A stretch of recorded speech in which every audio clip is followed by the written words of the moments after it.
Hi, everyone. Welcome to our One World Zohar, our energy connection with the Zohar. This week's portion is Vayakel, and we're in volume 12. It's actually a double portion. It's Vayakel Pukudei. And we're going to go to verse 183.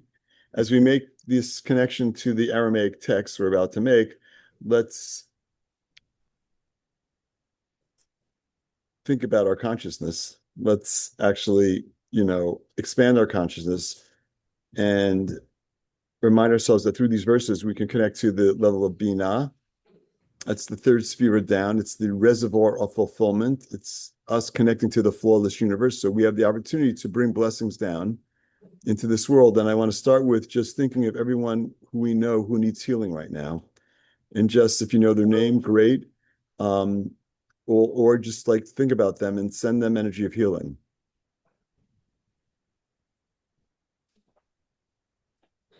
I have my list that I'm going down. Let's also send out energy to those souls that we know who are in the first 12 months of their leaving the physical realm. We want to send them energy of assistance and comfort on that journey. Yehuda ben Abraham. Let's also connect to the energy of Ahavat Chinam, unconditional love, treating everyone in the world with human decency, removal of chaos and negativity from our world, protection from evil eye and evil speech, ending the wars and conflicts that are going on in our world, and protection for all those innocents that are in harm's way. Okay, verse 183, this article is called The Additional Soul.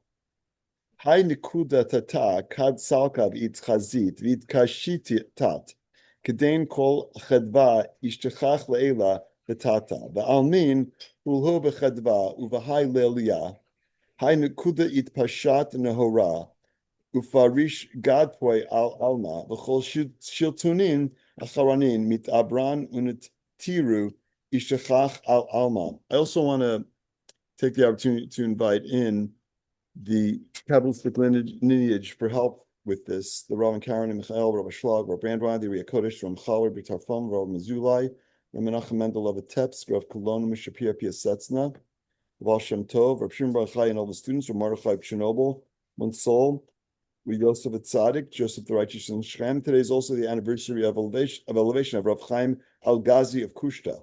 So on his day of elevation, of course, we have his assistants too. Today's the 24th day of Pisces of Adar, which means the new moon is coming up soon. And that brings us very close to our countdown for Pesach, for Passover, which is one of the most significant windows of opportunity we have the whole year. Okay. Peter, would you do the English for 183? Do you want me to do the synopsis or go Yeah, just let's to read the 183? synopsis. It's a great idea. Okay. We are told that Malchut is the lowest point, and when it emerges on Shabbat night, it expands along with its lights and spreads its wings over the world to protect it. Okay, so if we ever had any question about like what's the significance of the Sabbath of Shabbat, Kabbalistically, everything starts at night. The Sabbath is a Friday night through Saturday 25-hour period of time. So it starts 18 minutes before sunset and ends 42 minutes after sunset. That's generally what we do. So it's 25 hours. And the reason why we start 18 minutes before is because we're putting like extra protections in place. It's like a cushion. Like we want to have the consciousness when Shabbat starts of this major opening in the cosmos for us to remove chaos for the week to come. And so there's an energy shift. Probably it's already happening because the energy starts to shift after midday on Friday. And so, it's one of the reasons why we do this class now is like, some people don't even want to do any work after the midday because they just want to be doing things that are helping them and their soul prepare for the extra energy that's going to be available in the 25-hour period that's about to start. So, and there's a lot that takes place, a lot of opportunities. There are restrictions that some of us observe a few, some of us observe a lot, and the restrictions are geared towards giving us a better opportunity to connect to soul and the opportunities that are available to soul. One of the things that takes place is our realm of Malchut rises up.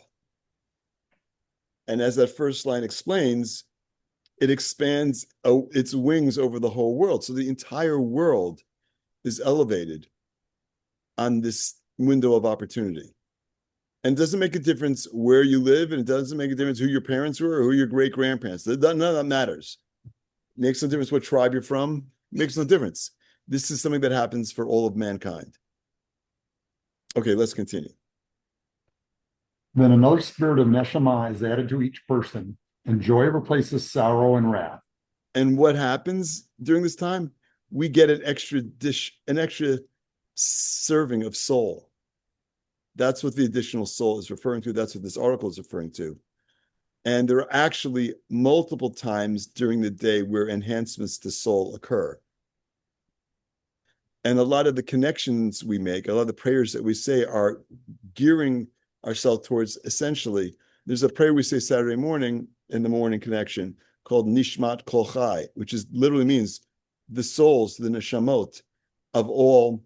We're at verse 183, and we're in the synopsis, which we're asking for assistance in expanding our vessel to accommodate all this extra energy. It's like you go to the supermarket and you bring your portable, you bring your recyclable bags, and you bought too many groceries. They're not fit in the bag. You got to expand your vessel. There's extra energy, extra consciousness, extra soul available on the Sabbath. And so we want to do everything we can to accommodate that, to receive that. So that's one reason why we don't work. It's like the things that we're doing during the 6 days, which are super important. It's like, I don't want to be distracted by those things during the 25-hour period of the Sabbath. Everyone's got to make doing their own little accounting on how they pull that off. But notwithstanding, there is an opportunity, and any chance we have, whether it's through connections, whether it's through reading the Zohar, whether it's through lighting candles, whether it's having a glass of wine with an expanded consciousness, whatever it is, these are opportunities we have to avail ourselves of the extra energy. And with that extra energy, set ourselves up for a more productive, efficient, spiritually infused week ahead. Okay, let's continue. So anyway, one thing that, and it says, you get that extra neshama, and joy replaces sorrow and wrath. Like it does. It's like that's it. All I do is connect to the Sabbath, and my sorrow is gone, and joy steps in. Can't be that simple. It's more simple than at any other time of the week. Like the scales are tipped in our favor. All week long, the opponent has the advantage. We're playing on the playing field of the opponent, which means anytime we're weak or battered or beaten up or bummed out, the opponent's going to come and is going to hit us where we're most vulnerable. And the more vulnerable we are, the more open we are to the machinations, the abuse, the manipulation of the other side. It's just going to happen. That's all week long. But on the Sabbath and Shabbat, we have the advantage. The playing field is tilted in our favor. We have the advantage over the Satan. So it's really a time for us to recharge, to re-energize. And also what we want to do is we do want to connect to joy, because joy helps with that whole process. The more joyful we can be, the more open we are to receiving more energy for the week and getting perspective. In other words, we may be in pain, but we don't have to be suffering. We don't have to be in sorrow. We all have pain. Every single one of us here is carrying around pain. Whether we acknowledge it or not, as a Cancerian, I have a tendency to ignore it until it, I get a reminder of some kind. Usually it's abrupt, sometimes not. But we're all carrying on pain, but that's okay. That is the process. That is what we're here to remove those blockages to our light. And again, because of the extra soul that's available, the more joyful we are along the lines with that soul, the more openings we create, the more things we see what we have to work on and what we have to embrace, the more things can come out of our blind spots so we can really see them for what they are and just embrace them and move on, process it. Let's continue. Ruach descends, washes itself in perfumes from the Garden of Eden and rests upon the holy nation. Okay, so we'll talk about three levels of soul. There's nefesh, one level. There's ruach, the level above that, and then there's the shema above. And a lot of times these words are used interchangeably, but they are different aspects of soul. And so Kabbalistically on our path, what our teachers teach us is at the level of ruach, I have a consciousness and I'm here in this world and all kind of chaos is happening to me. I was like, it's a victim consciousness. It's a consciousness, but it's victim consciousness. Everybody's got that. That's easy. David, that was nefesh. That was That's nefesh. the level of nefesh. One step up is the level of ruach. And at the level of ruach, I realize that nothing is happening to me. Everything is happening for me. So it's an opportunity for me to take a step back and I get hit in the side of the head, metaphorically, and I'm like, why is this happening to me? And then I'm like, wait, this is happening for me. So that's why the pause is such a powerful Kabbalistic tool that we have. We want to pause and try and get perspective on what's going on before we decide what we're going to do about it. And so that is an enlightened consciousness, the level of ruach, where I can take a step back and look at things and try and figure out why this is happening. In what way is this happening for me? And so again, we get extra doses of those aspects of soul on Shabbat. Let's continue. 60 chariots descend with it when it goes down to the Garden of Eden. Okay, so that aspect of ruach is washes itself in the perfumes of the Garden of Eden. That is literally energy of the Garden of Eden that we have the opportunity to connect to on Shabbat. That is the flawless universe. That's where Adam and Eve were. That's where there's eternal life, immortality. There's no illness. There's no physical challenges. There's no emotional challenges. There's no intellectual challenges. There's no challenges at all. Everything is perfect. It's the flawless universe. So again, we always have the opportunity on Shabbat to connect to that.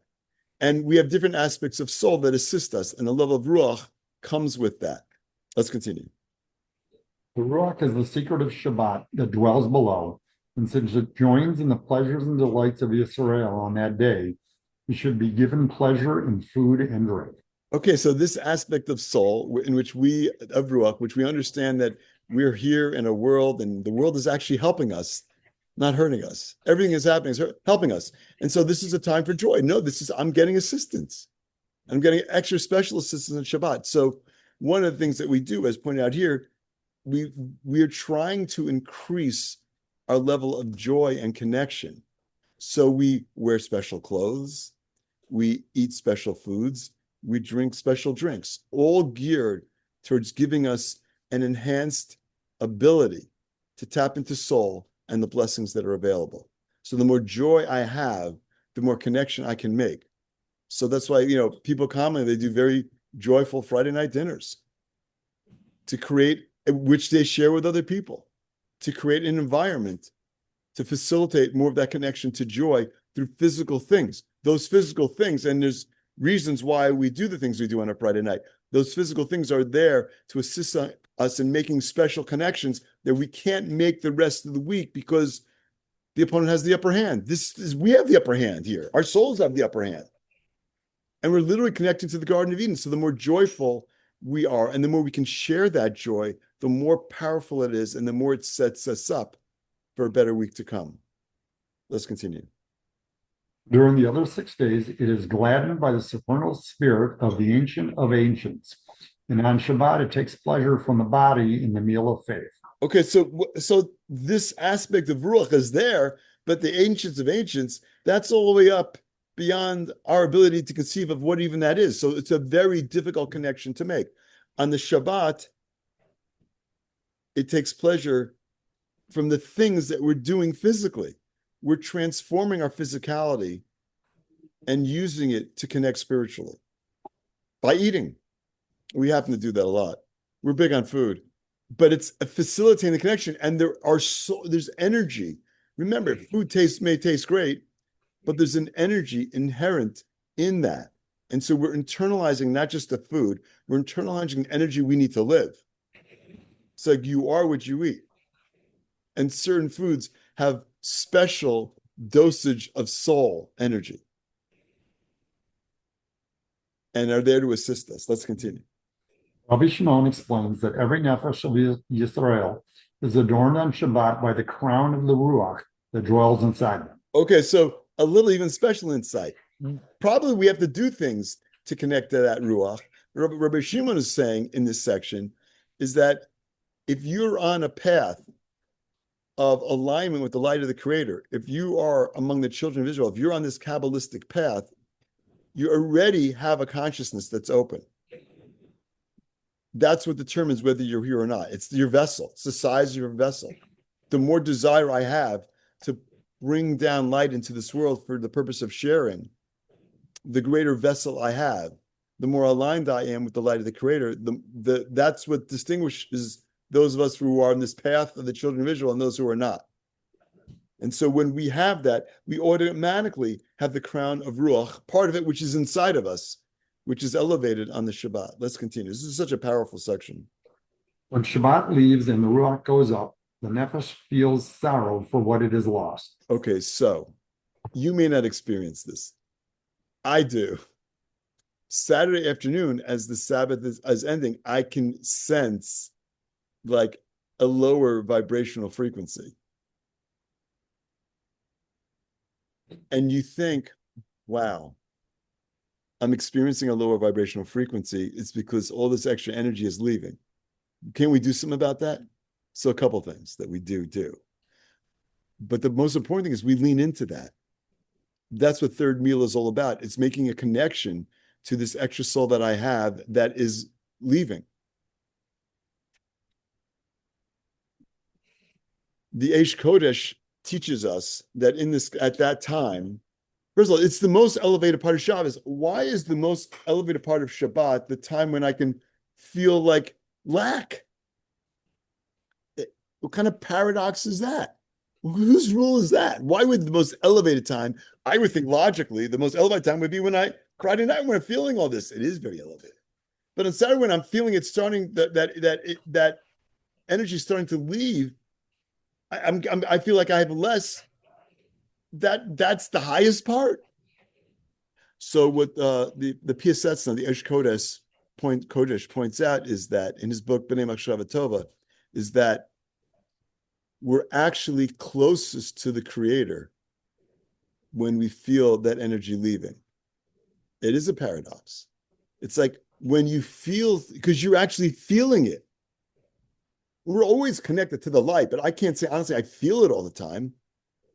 But when I feel that extra energy leaving, it's actually when we are closest to the Creator, because we feel the Creator's light from the perspective of what I'm not going to have if the Shabbat ends. So it's a very special time. It's a time to ask for blessings. It's always a time to ask for blessings, but it's a special time to ask for blessings. And at the third meal, we actually make another kiddush. It's actually the third kiddush of the day, a blessing over wine. And the consciousness for that third meal blessing is there are several, but one of them is to strengthen our immune system. It's like one of the reasons why we want to participate. I want to strengthen my immune system. It's an opportunity for me to do that for the week to come. It's also an opportunity, and this is especially critical given what we see going on in the world. Remember, 200 years ago, the same stuff could have and probably was going on, and we didn't see any of it because we didn't have access. Now we have access to everything that's going on in the world in like 2 seconds. What's going on around the other side of the planet? We know everything, and so we're bombarded with all this chaos. But it's an illusion of chaos. This is why we're saying that this is the end of days. That we're getting closer to the Gemara Tikkun, because the amount of suffering we see in the world and the amount of chaos we see in the world is unlike any other time in the world. Now, I say it's an illusion because it looks like things are getting worse, but I'm telling you, things are getting better. That's the irony. What do you mean it's getting better? Do you see what's going on? I see what's going on. Negativity is in retreat, not going out without a fight, but negativity is in retreat. And so it looks like it's worse, but it's not. It's actually better. And so, like, where do I put my consciousness? In the 99% realm? Oh, this world of lies. This is literally the world of lies. That's the Olam HaEmet. That's the world of truth. This is the world of lies. We don't know what's going on. Mikhail's spoken about this over the past several weeks. I was like, we have certainty. Last week, he's like, his lecture, we have certainty. Sometimes we have certainty in the wrong things. Part of what we're asking for is, when I have certainty, please make sure it's the right thing I have certainty in. So that third meal, that kiddush over wine in the third meal, not only strengthens our physical immune system, but it gives us the ability, greater spiritual connection to discern between the 99% and the 1%. And that's referred to as the war of Gog of Umagog. So it gives us the energy and the strength to overcome that war. What war? There's a war of consciousness going on. That's what Gog Umagog means. Your consciousness is constantly under attack. Who's attacking it? Well, social media, of course, and that access to what's going on in the world. Not to mention those who are propagandizing and exploiting social media. It's like that is like the ultimate in the world of lies. That's not real stuff. It's not real. We know it's not real. I mean, it's entertaining. That's something else. It's addictive also. That's something else. But we want to maintain a consciousness of connection to the 99% realm. That no matter what's going on, we don't know if it's good or it's bad. I don't know. Looks bad, maybe good. Looks good, maybe bad. I don't know. And I don't need to know, because I have certainty that everything is infused by the light of the Creator. And just like everything that's happening is happening for me, everything that's happening is happening for the world. It's all happening per supernal plan, per the plan of the Creator. You're kidding. Do you see what's going on here? This, that. I don't know what the plan is. I can't see the plan. I'm seeing the result. I don't see the cause. I see the effect. The cause, the prime cause, is the Creator, is creative energy, is our march towards the Gemara Tikkun, the finishing of all these corrections. This is what's going on. It's all corrective action happening to help me, happening to help the world. And so at third meal, at that kiddush, we have the opportunity to rise above that consciousness of uncertainty, of confusion, of consciousness. Who's controlling the movie here?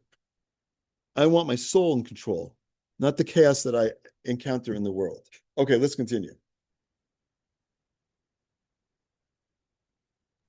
Peter, you're on. There you go. I was moving rooms. Sorry. That's good. That's all right. We're always on the move. Rabbi Shimon, we read of the reason for performing marital duties on Shabbat nights. Oh, that's also a good thing to know. Look, without getting into the details, the more love you can generate on Friday night, the more love there is in the world. It is more accessible. It's more powerful. And especially if it's between two partners, you're connecting to the highest of high in terms of energy, in terms of blessings, in terms of what you're channeling into the world. As I like to say, the more love there is, the more in this world, the more love there is in this world, very simply. Okay, let's continue. Rabbi Shimon explains the difference between intercourse on that night and intercourse the rest of the week and in the daytime. On this night, a holy superior ruach descends into the holy children.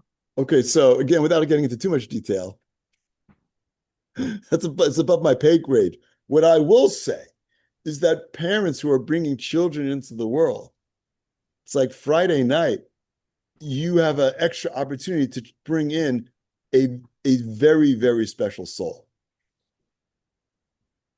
And so again, we're not all bringing more children into the world at this point, but look at it like the potential positive influence you have on anybody on Friday night.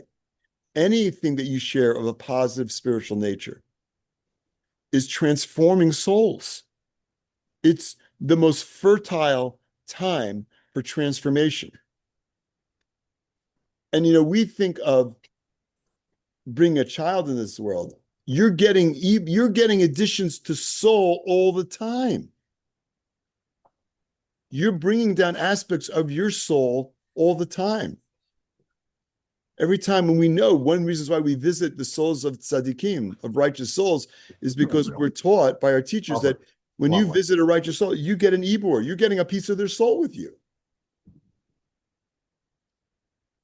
So anyhow, Friday night, again, very, very among the most powerful times of the week for enhancement of our soul, enhancement of the souls that we're most connected with.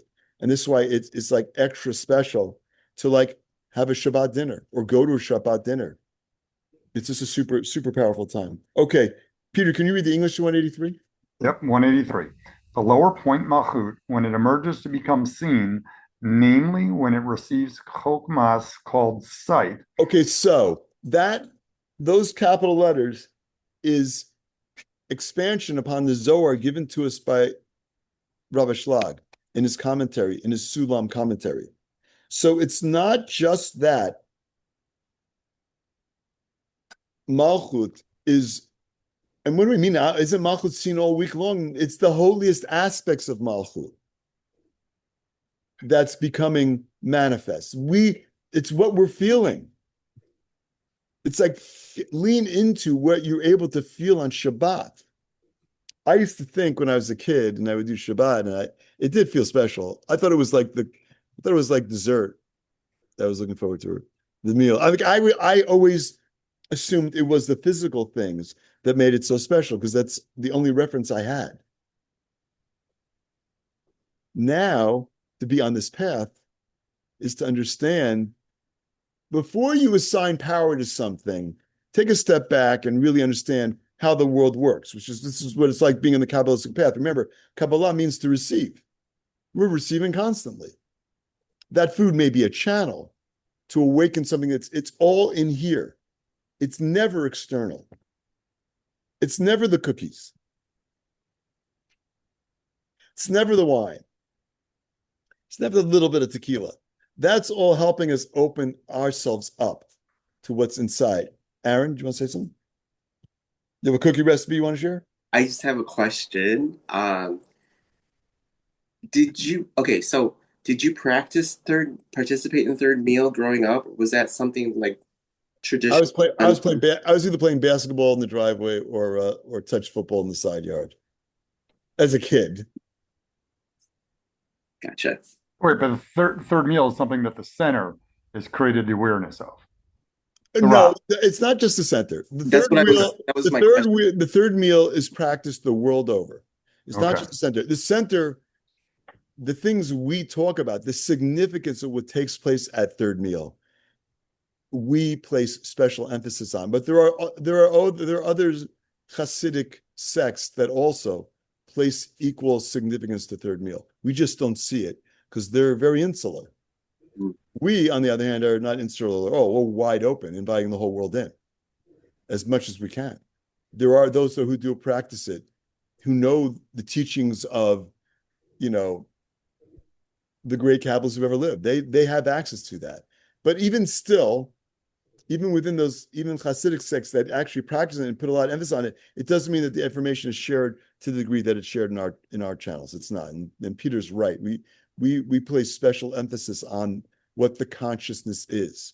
For us, it's all about the consciousness. We don't want to do anything by rote. And a lot of the practices that take place, even third meal observances, it's a rote practice. They know it's important, but they don't understand the significance or the opportunity that's available then. And to Peter's point, we place special emphasis on understanding the consciousness and the specific opportunities that are available, that specific window in time. So great question, man. Thanks. Peter, should we continue? And is decorated with supernal mochin. There is bliss above and below, and all the worlds are in joy. I mean, listen, this is like here, we're not in Shabbat now, but through the Zohar, we are connecting to the bliss above and below. All the worlds are in joy. This is us, in spite of what's going on in the world, injecting joy and compassion and balance and appreciation and connection between people, connection between peoples, opening up all those channels. If we knew that we were all connected the world over, if we knew that we were unified, if everyone could be connected in that unified way, there would just be joy and bliss throughout the world.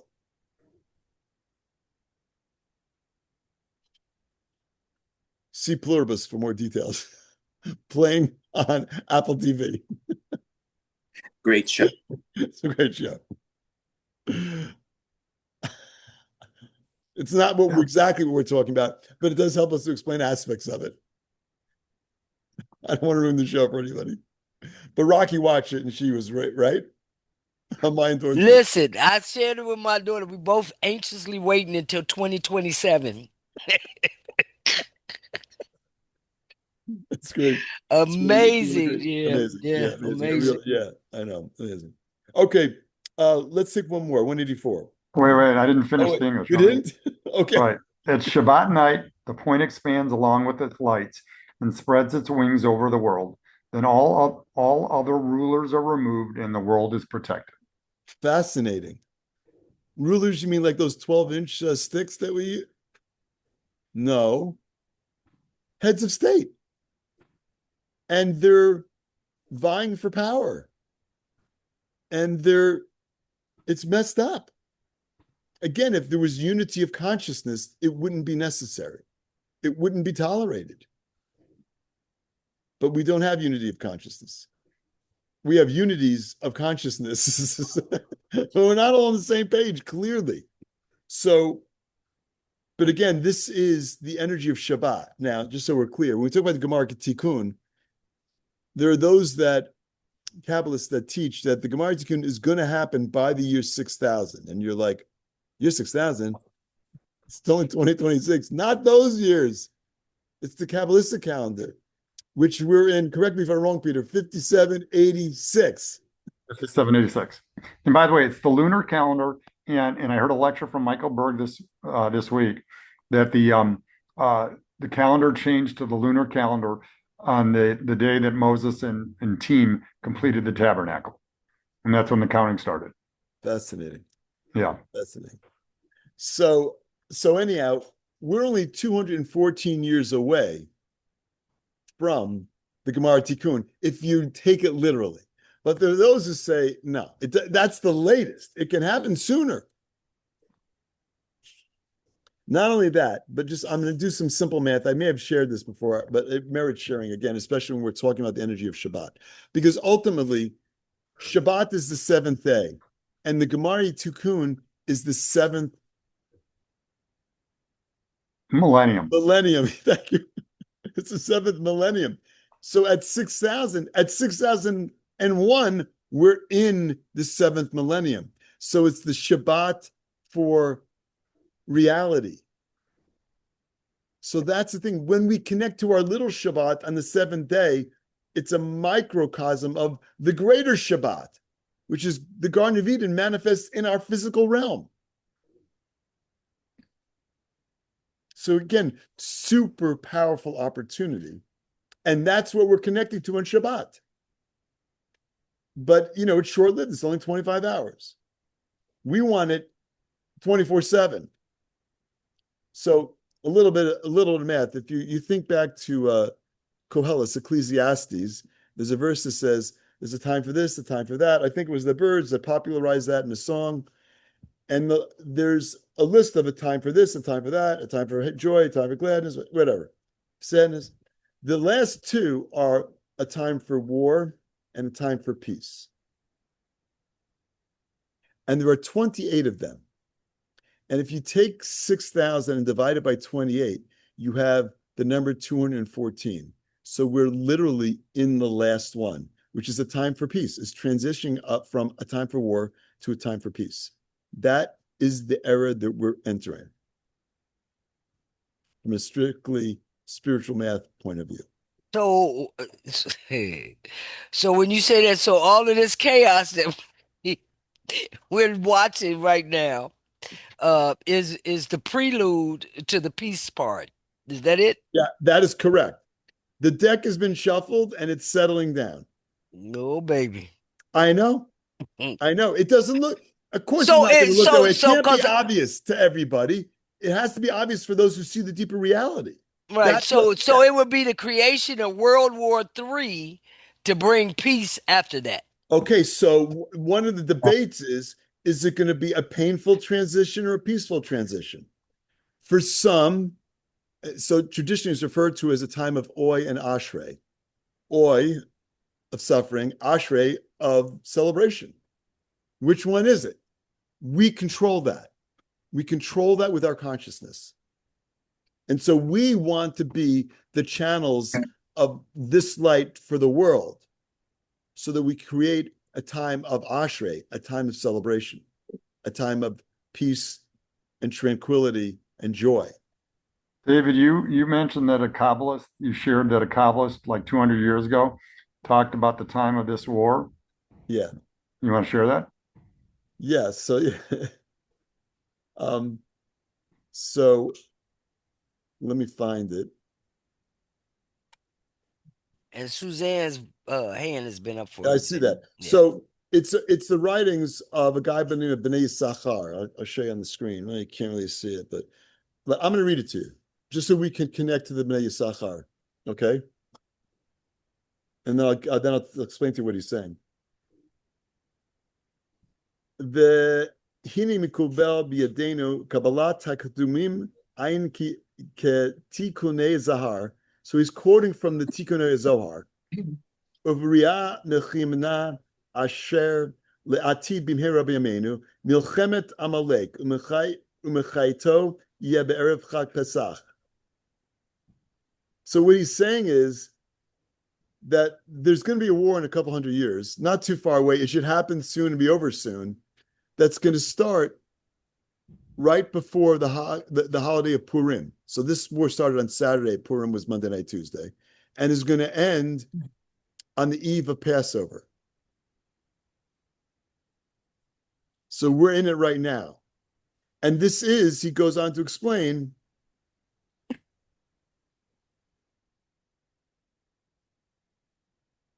okay, so, and so this is where the math comes in. It's like, it's like this, the Bnei Yissachar was such an elevated soul that he could see that he channeled that insight into what was going to happen over the next, he said, some over the next couple hundred years. And so from that perspective, this is what we're experiencing right now. Just to put perspective on it, which is really important because I need to keep my consciousness in a positive place. The more positive I am, the more blessings I could channel into the world. When I end up in a sad place, in a sorrowful place, I'm cutting myself off from the light of the Creator. There's nothing sad or sorrowful in the light of the Creator. So again, I may be in pain. I may feel the pain in the world, but I need to still be connected to my joy and my peacefulness and my ability to see that there is a flawless universe that is beyond the 1% that I encounter. Suzanne, you have a question or comment? Just a comment. You did a beautiful job explaining everything. And just my thought was just to add to what you said about there's a lot of chaos in the world. And yes, your acknowledgement is, yeah, that just shows that it's been the sparks have been, the klipo have been released. So it's our job to continue praying even more vehemently, more deeply, to quickly absolve everything, right? Like to clear it. So it's our job. We're here to, it's almost like a game of catch. Okay, here's another one. Grab it. Let's go catch it. Let's go. It's like, no, Right? again, it's like we're being bombarded. You're right. It's like, Yeah, it is bombarded. Yeah, but it's all good because I mean, today I can't even tell you what kind of week it's been, but it's like, okay, one thing, okay, it's all. Listen, to your point, it's not only the chaos that we're experiencing on the world stage, it's the personal chaos that's going on in our lives. It's the same thing. It's speeding up. Everybody wants the light. They all want to connect to me. It's speeding up. It's giving us, when I am encountering chaos, I want to have the consciousness, you know, here's another opportunity to work on myself. It's happening for me. The sooner in the process I realize these things are happening for me, the better positioned I am to embrace the challenges and manifest the blessings that are on the other side of those challenges. Yeah. Thanks. Beautiful, Thanks so much. beautiful. Thanks Thank for you. touching on Thank that you. today. Aaron, you get the last comment today. Yay, yay. Okay, so I just want to piggyback on what you just said. It is crazy because like the opponent's like throwing out some like major tools to distract, Hardballs. and like social media, for example, right? Like don't get hooked. Especially when like when we're on this path, right? Like it's like it's all about the consciousness, right? It is. And don't get hooked. Yeah. And again, and I've pointed out this before, but now I have, you know, I always talk about being the observer, being the observer of self, being the observer of consciousness. Shabbat all the time is an opportunity for us to look at my consciousness. Why am I thinking this? Why is this metacognition? It's like my ability to take a step back and observe what my thoughts are. That they're not you. Your thoughts are not you. Your thoughts are coming from the opponent. I want to connect to soul. So I really want to be the observer of thought. Yes, I'm observing what I'm feeling also. Why am I feeling this? You're not your feelings, but your feelings are the GPS, as Monica Berg says, to your soul. So these are all opportunities to strengthen our soul connection, to manifest the best version of ourself, which is our soul, to remove our blockages, to remove our negativity, and to literally transform the world. Bila Mavel and Etzah, to remove death and pain and suffering from the world. Okay, with that, we'll wrap that up. Thank you, everybody, for contributing and for being there. Thank you. Thank you. Thank you, Shabbat Peter. shalom. Shabbat shalom. Love you all. Have a great Love Shabbat. you all. Have a Thank you, great one. guys. You Shabbat too. shalom, everyone. Shalom. Shabbat shalom.